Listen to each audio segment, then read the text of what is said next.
Welcome to Infertility and Me podcast, a show that amplifies diverse stories about the struggles of infertility and fertility in a safe space. Our goal is to normalize fertility stories that validate, give hope, and create a community where no one is left silently suffering. Welcome, you guys, to another episode of Infertility and Me. Happy November. We're almost there to the end of the year, getting it through minute by minute, day by day, week by week.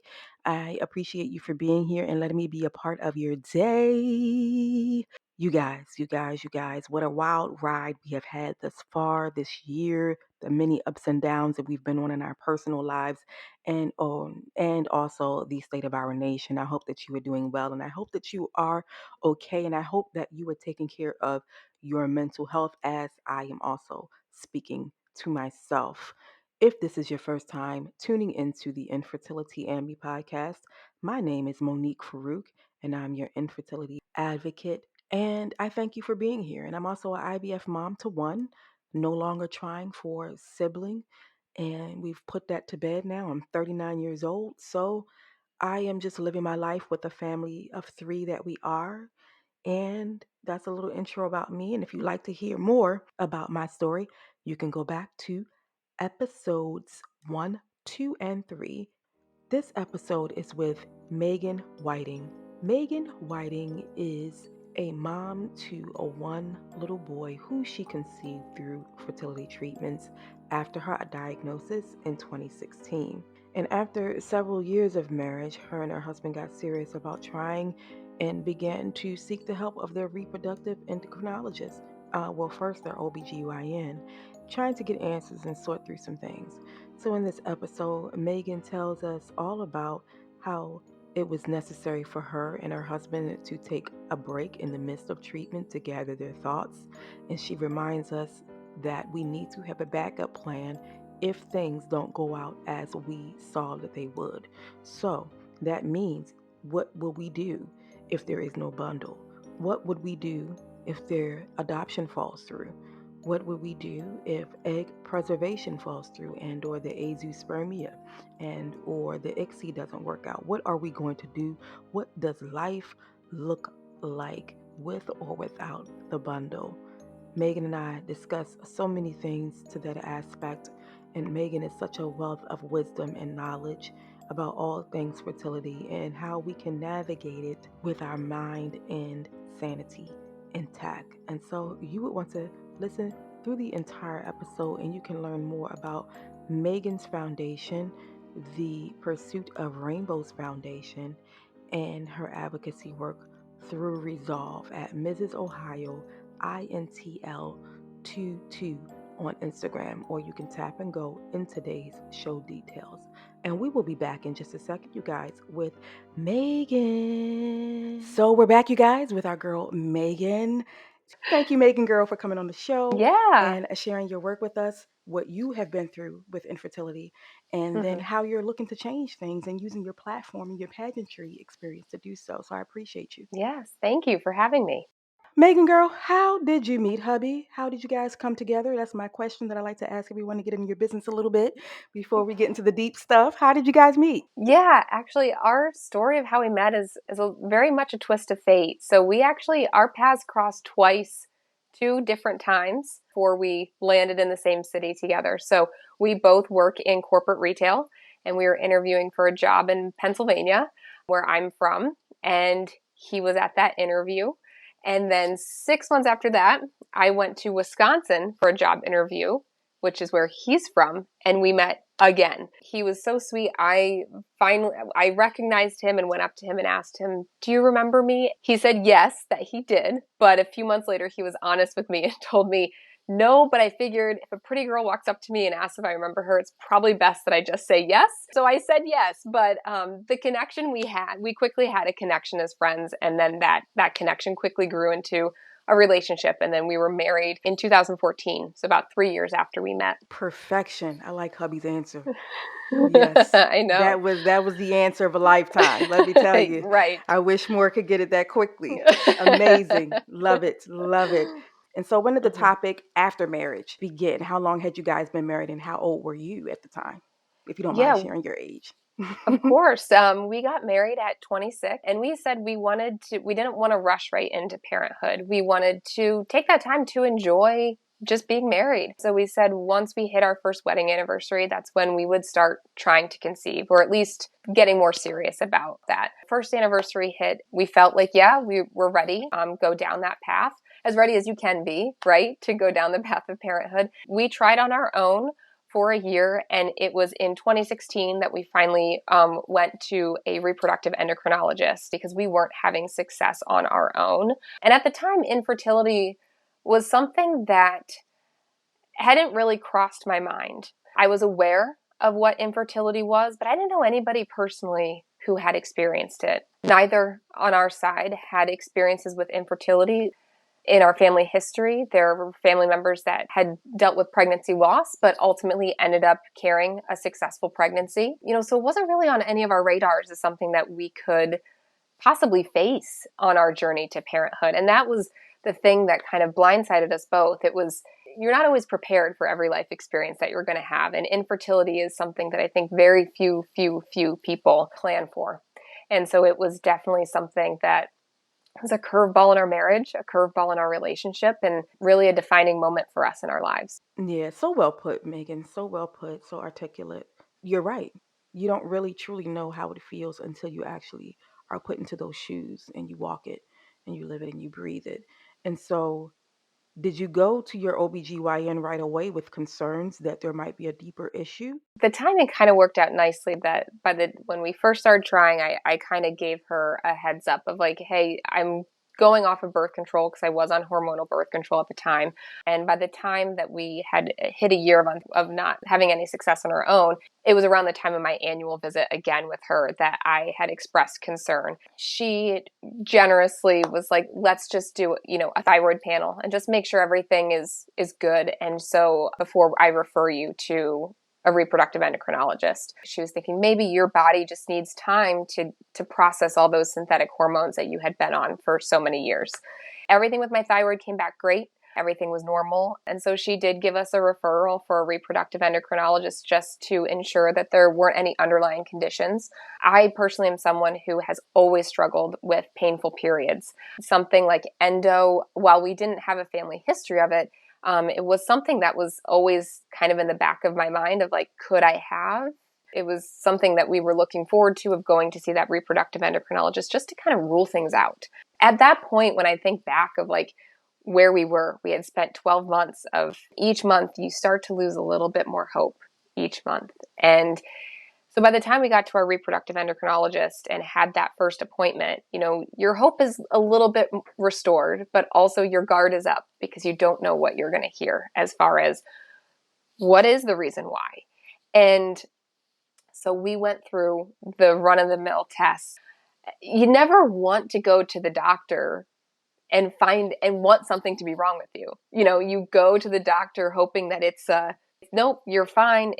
But that day I remember feeling so desperate in wanting to be diagnosed with something because I wanted something to blame it on. Emotionally, I was in that state of like, if it not because I wanted to point fingers at one of us, it's because the only way I could rationalize how I was feeling in that moment was if I had something to say, oh, the deck was stacked against me. I have PCOS. I have endometriosis. I have diminished ovarian reserve. Like, that's the only way I could rationalize this experience of what we were going through and the pain that we were in. And he shared with us that on paper, you should be able to have a baby. And so you fall into that unexplained category of infertility. And in one moment, I was relieved. Okay, great. Nothing is wrong. That relief quickly transformed into frustration because it's like, well, then why isn't it working? If nothing's wrong, why isn't it happening? And, your mind races with a million different scenarios of, was it because I did this? Was I on birth control for too long? Did I not chart right? Did I not temp right? Did I not count the days right? Your mind starts racing with all these different possibilities. And the biggest message in my mission of what I want to get across is that the emotional impact of infertility is lifelong. And for a long time, I didn't recognize it as trauma.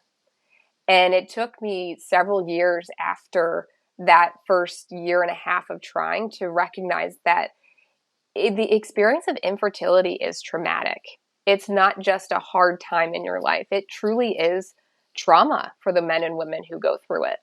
You're so freaking right, Megan. Again, articulating beautifully what we all have to say, what we all say to ourselves in our minds. Powerful stuff, Megan. I just don't want to breeze over that Mm-hmm. because I feel like even after, or even if you never get the bundle, right? Mm-hmm. Our menses, this beautiful thing that our body does in order to prep us for human life, is a trigger month Mm-hmm. after month after month. Mm-hmm. And then for those who have had partial and or complete hysterectomies and or MRKH and they don't have the organs, weren't born with the organs necessary, a constant reminder, a constant trigger for the pain and disappointment of what we feel like our body is not doing for us, right? Right. Yeah. Exactly. That's pretty daggone deep on a Tuesday. I know. I know. What a way That's to pretty start the deep. week. I'm But telling you, but yeah, it's yeah. the reality for so many people. And when I think of, there's about 7 million people in the United States alone that have been diagnosed with infertility. And, when it's one thing to sit back in hindsight being 2020. By the time we did end up conceiving our son and having our rainbow baby, we were 4 years into the process. And now hindsight's 2020 looking back on it. And I now get why I didn't know anybody who was going through infertility. It was really hard when you're in the depths of it to share your story and to share what you're going through because everyone's in your corner. Everyone's rooting for you. Everyone is hopeful for you. And one thing my husband and I carried a lot with us was it wasn't just the grief in our potential missing out on parenthood. We were grieving for our parents who maybe wouldn't become grandparents, our siblings who maybe wouldn't be aunts and uncles, our friends who wouldn't be aunts and uncles. It's not just the grief for the loss of my own personal dream. It's that grief in the loss of the dream for other people. Again, people don't plan to go through infertility. You want the natural course of life for yourself and the natural progression of life for yourself. And it's more than just about your personal experience. Infertility, it's a ripple effect. It impacts everybody in your life to some degree. And personally, like I said, thinking back on it now, I waited too long to share my story. I waited until I was nearly rock bottom in our experience to share our story. And after we got to that point, because we did get to a point in our journey. So after that initial meeting with our reproductive endocrinologist, he laid out a treatment plan or protocol, and it was 3 IUIs, and then he would recommend IVF. We moved forward with that IUI treatment. I was medicated for 3, but I only got to do 2 because of some cysts that developed on my ovaries that prevented, follicles from maturing due to the 2 Clomid cycles I was on. And then we changed medications. But once that third IUI failed and we were at a crossroads of, do we go down the path of IVF or do we take a break? Everyone listening to understand that everyone gets to that point in their journey of feel like you're running out of steam. I remember distinctly looking at my husband and saying, I know I want to be a mom, but this version of myself that infertility has morphed me into is not the type of mom I want to be. And it was then that I told him, I think we need to think about how do we live a fulfilled and happy life with or without children? Because right now in this moment, this is not the mother I want to be to our children. I had gotten to a point in our journey where I had not only reduced myself, but my husband and our marriage, and held that the value we bring to each other purely on our ability to reproduce.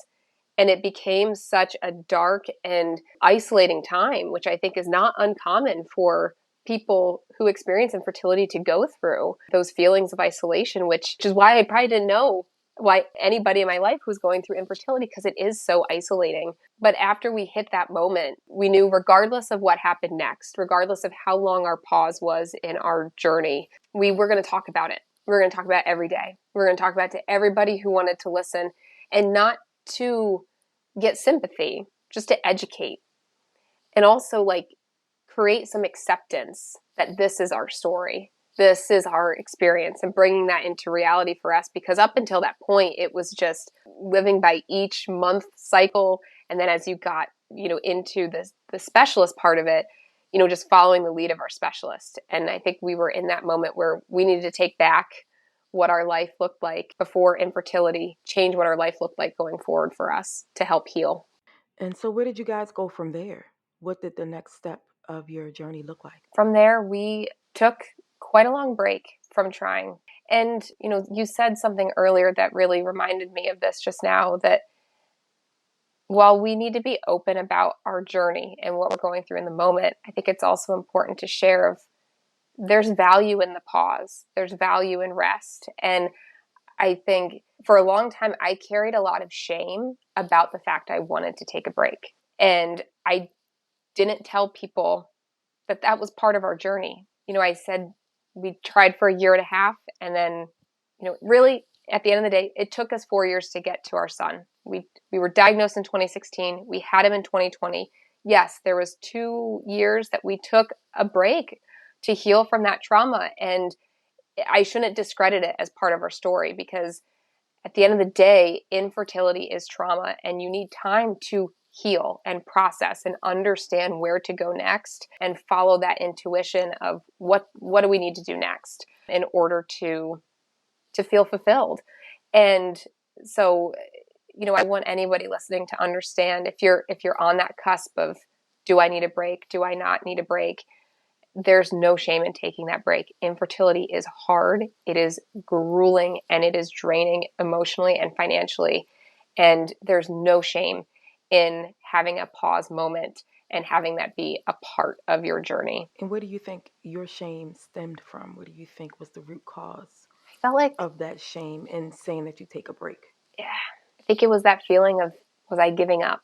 And was I giving up too easy?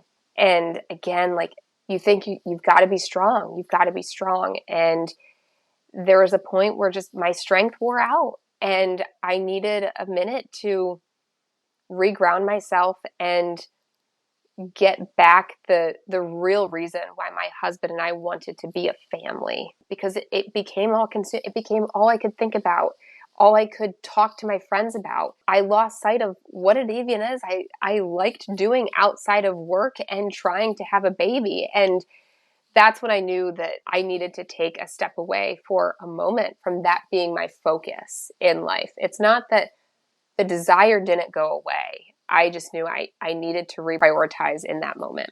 Figure out your root cause of the shame for this part of your Yeah. story.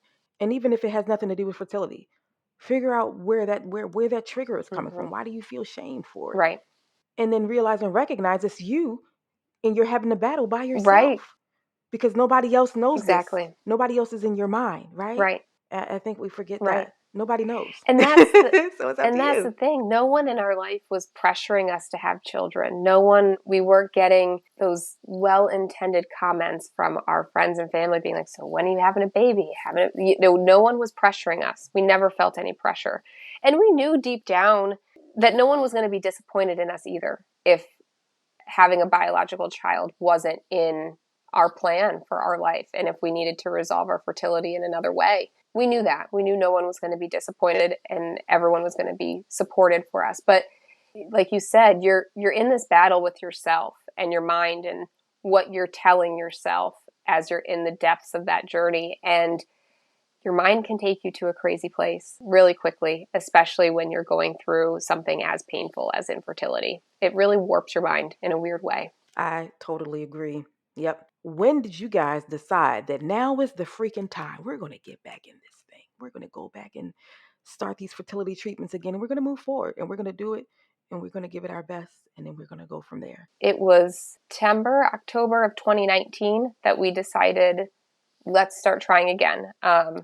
We said, no, we're not going to jump back into the specialists. We're going to let's just have fun in that part of our life again. Let's not give ourselves the pressure of calculating and tracking and timing. let's just try to have fun with it this time around. No, take the pressure off. And very much to our surprise, we conceived naturally on that cycle. We ended up miscarrying at 8 weeks and losing that pregnancy, which I remember telling my husband, I would rather never see a positive pregnancy test than experience a miscarriage.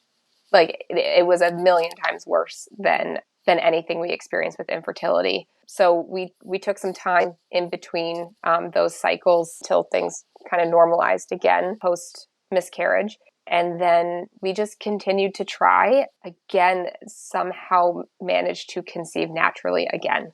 I really can't explain it, and I still try to this day to understand why we conceived when we did. Found out we were pregnant in January of 2020. So of all the times to find out that you're pregnant is, let's have a baby in a global pandemic. But we conceived, like I said, naturally again. And, there was a lot of, I don't think we exhaled for, I think, 5 weeks until we get into our OB's office to confirm the pregnancy with an ultrasound. But personally, it took a long time for me to exhale. Being pregnant after infertility, no matter how you were able to achieve that pregnancy, is not easy. And it doesn't wash away all of those emotions that came with our infertility journey. There was a lot of, and this is too, when I realized, wow, like experiencing infertility was traumatic because like I said, I couldn't exhale. Even when we got to 20 weeks, I still felt like I couldn't exhale. Just everything seemed too good to be true. And I again kept trying to rationalize in my head of like, why now? Why not then? When I was asking for it so badly, why not then? Like, why now was it our turn? And also just that feeling of, well, it didn't happen before. Like, when is it going to be taken away? And that's the hardest thing and hardest mental battle I had the entire time I was pregnant was just, oh, is that feeling? Is that something? Is that, every twinge, every cramp, every time I maybe had a little spotting was one, oh, here it is. This, yep, see, exactly. I knew this was too good to be true. This isn't really our turn. It just, and that's what I mean when I say that effect of infertility is lifelong. It doesn't go away with a successful pregnancy. It stays with you forever. And even after, having our son, it puts it into a different perspective of, and why I have become such a passionate advocate in the past year of the fact that there are so many people that are still waiting for their rainbow. The amount of joy he brings to our life, that is worth fighting for all those people who are still waiting for their rainbow. Because if I could give you a piece of what I've got, I would give it to you in a second, because it really is wonderful. And it's everything we ever, hoped for and dreamed for, and makes what we went through worth it. Someone asked me just a couple weeks ago, if I had to go through infertility again, would I? And I said, yes, I would.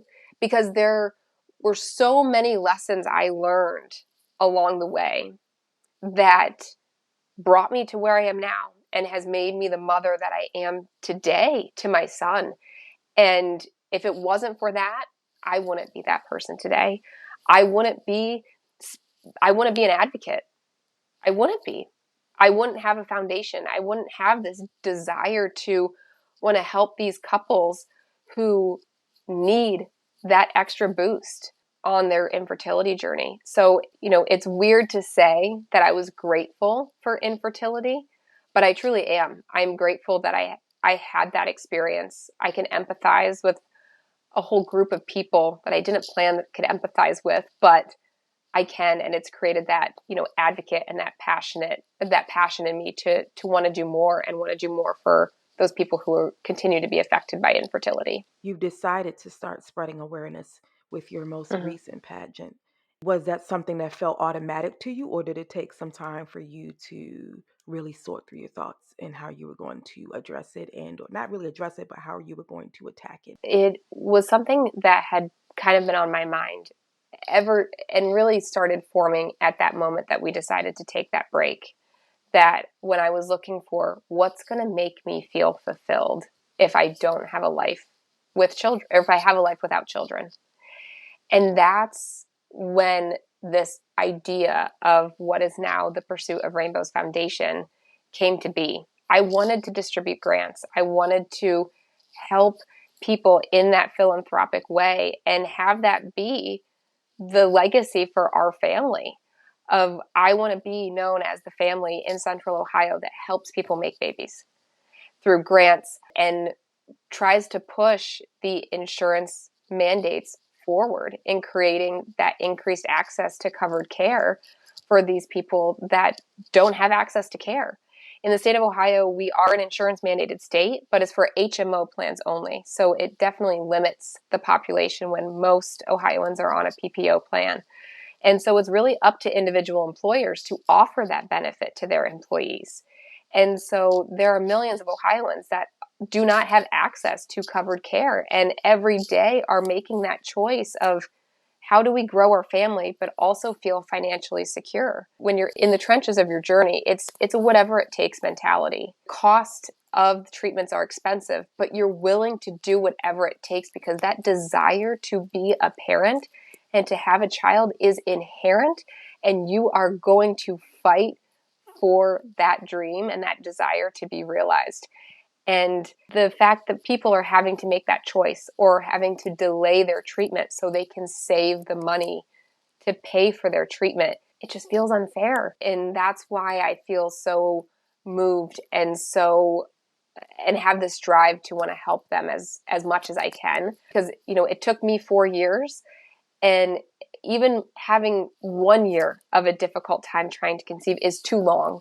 And the fact that you might have to delay treatment 6 months or a year to give yourself time to save, having to push away a dream. And it just feels really discouraging that people are having to make those decisions. I feel the same way. And we all deserve the chance if we want it. Exactly. There's so many people who don't want it. And we've been fighting that with Roe v. Wade. And that's okay. They don't want it right now. That's Right. okay. But I do.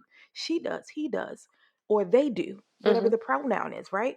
And so that's why I love when people like yourself use your platform, your niche, to create these organizations and speak to people who are passionate about what you have to say, and they are listening with their ears open and their hearts open Mm-hmm. and donating, because everybody needs help. Every freaking Yes. penny counts, you guys. Okay, we ball on a budget around here. Mm-hmm. Okay, we're not spending lavish amounts of money on No. crazy things that are Right, unnecessary. right. Everybody needs a little help.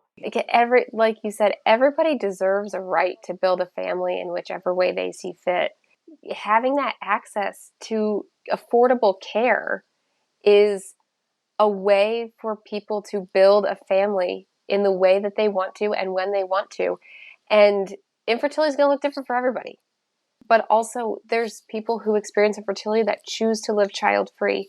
They choose to go through becoming foster parents and adoptive parents. They choose gestational carriers.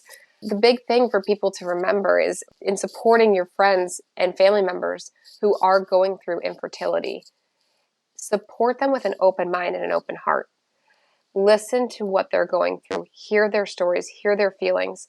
If you know it's a treatment day, offer an encouraging text of just, I'm thinking of you. If you know they're having a procedure, an egg retrieval, transfer day, offer to drop off a meal or do a load of laundry for them or house cleaning, whatever the case may be. Just, yes, Laundry, laundry. okay? There's Let's go always back. enough. Laundry.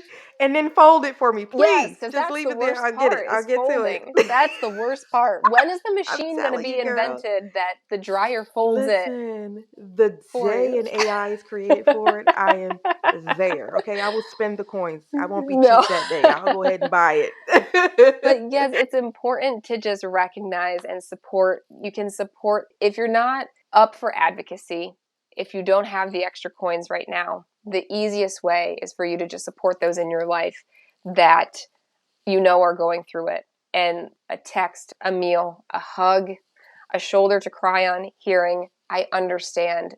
You have a right to feel mad. You have a right to feel upset at this point in your journey. That goes a long way for someone who's going through it.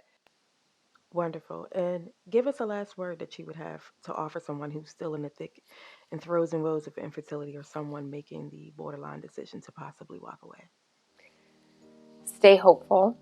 I know it's hard, but it's important that you keep the faith and keep hope in this promise. Because the whole premise of the pursuit of rainbows is that everyone's on their journey for their rainbow. You know, after the storm comes the rainbow. And a rainbow symbolizes that promise and that hope.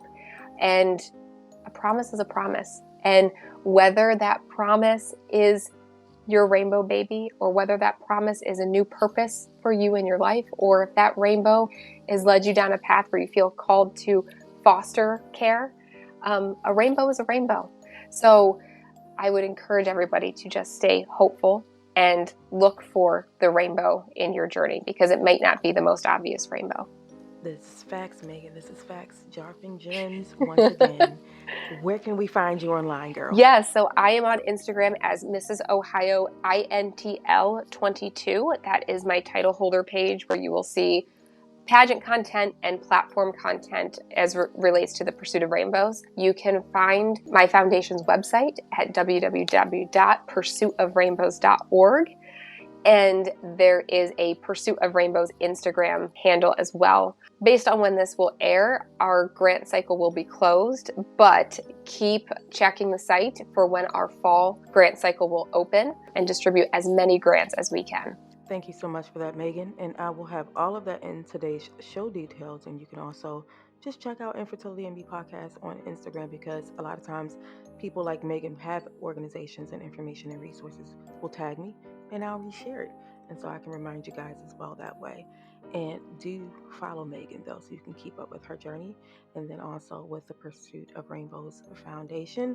Meghan, girl, this has been a blast. This has been a blast. Thank you so much. This was so fun, and I love that. Not something I planned to connect with someone on, but I'm glad we could connect on this and build our relationship based off of this connection. And thank you for creating this forum to amplify those voices of infertility, because it's important that we hear those stories. It's the only way we're going to be able to keep on keeping on, is knowing that we're not alone in our journey. Absolutely.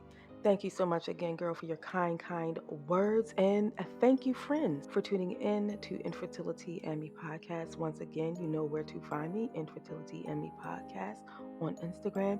Peace and blessings.